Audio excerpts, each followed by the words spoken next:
We appeal to all Kenyans to open eyes and see the danger ahead so that we change direction to rescue our nation from a certain deathbed. We especially remind all Kenyans that we have witnessed over the last 6 decades there are no politicians thinking about the welfare of this nation despite the promise they make in rallies and policies. Kenyans are literally on their own. We must rise and build the Kenya we want to live in. Towards this, we recommend the following action and intervention. A. Add early campaigns. We call upon Independent Electoral and Boundaries Commission to take firm action against all politicians and political parties, whether in government or opposition, who are engaging in early campaigns. If you cannot control them when they campaign illegally, how can we trust you to stop them rigging election in 2027 or even tomorrow during by-election? B. Punish hate speech and incitement.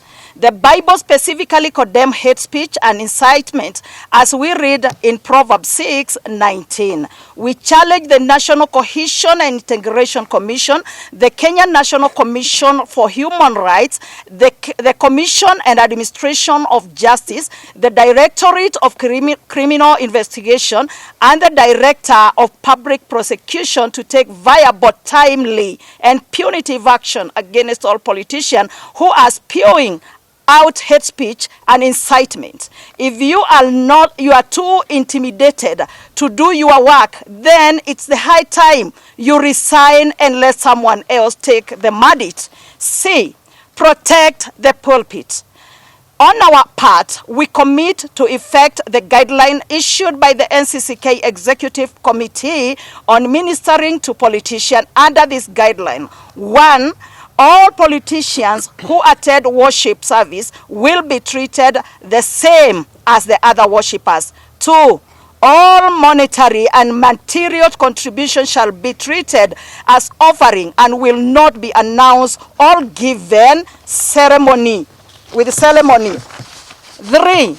We will not allow politicians to address congregants inside the church, and will instead advise them to speak to the people outside the church building after service. 4. We remain objective and non-partisan and will not endorse or oppose any political party or leader. We will remain aligned to the stand for peace and justice while holding political leaders accountable for their constitutional mandate. And D. Register as voters.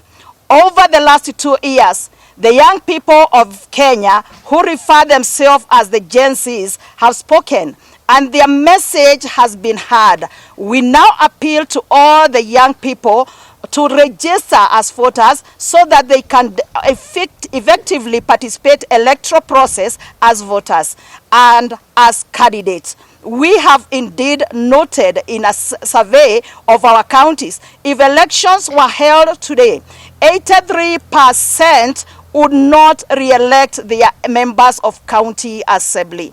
72% would not re-elect members of National Assembly. 78% would not re-elect the women representative. 64% would not re-elect their senator. 72% would not re-elect their governor. And 89% would not re-elect the president. Let us all register as voters and participate in election so that we can sustain our democracy by making informed choice.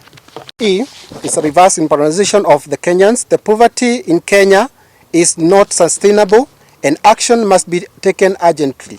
We especially demand for, number 1, reduction of taxation to give Kenyans a break and to increase the expendable income of household.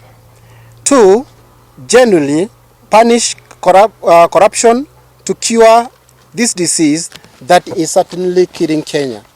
3, withdraw all the laws that have been enacted that are staggering the business environment to that Kenya that can be opportunity or to earn dignified livelihoods.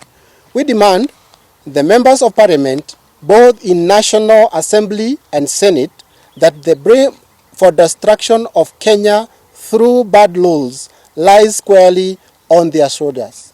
You can redeem us yourself, or be sure that your punishment will catch upon you very soon. On F is hold elected and appointed leaders accountable. The Constitution of Kenya states clearly that all sovereign power belongs to the people of Kenya. Every citizen has a right to hold elected and appointed leaders to account and demand that they deliver on their mandates.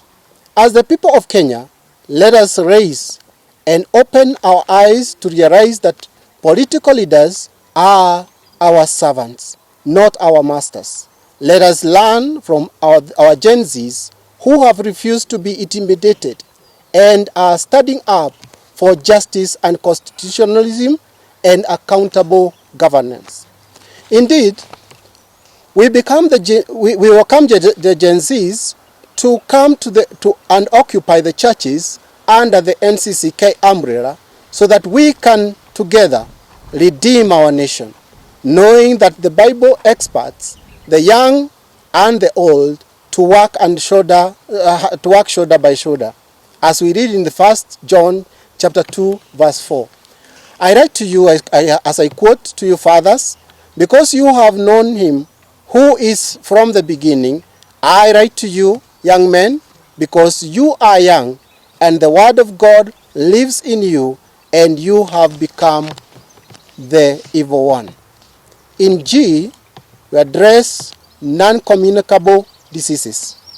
To address the increasing burden of non-communicable diseases, we demand that the Ministry of Health finalizes the development and implement the framework for regulation of marketing of food high in sugar, salt, and saturated fats. Further, produce of such food must be required to include front of pack warning labels so that the buyers are aware of what they are purchasing. Further to this, we appeal to all counselors and psychologists who are willing to volunteer in our churches so that we provide free counseling and psychological services to the people to address the current mental health challenges. In conclusion, we say this: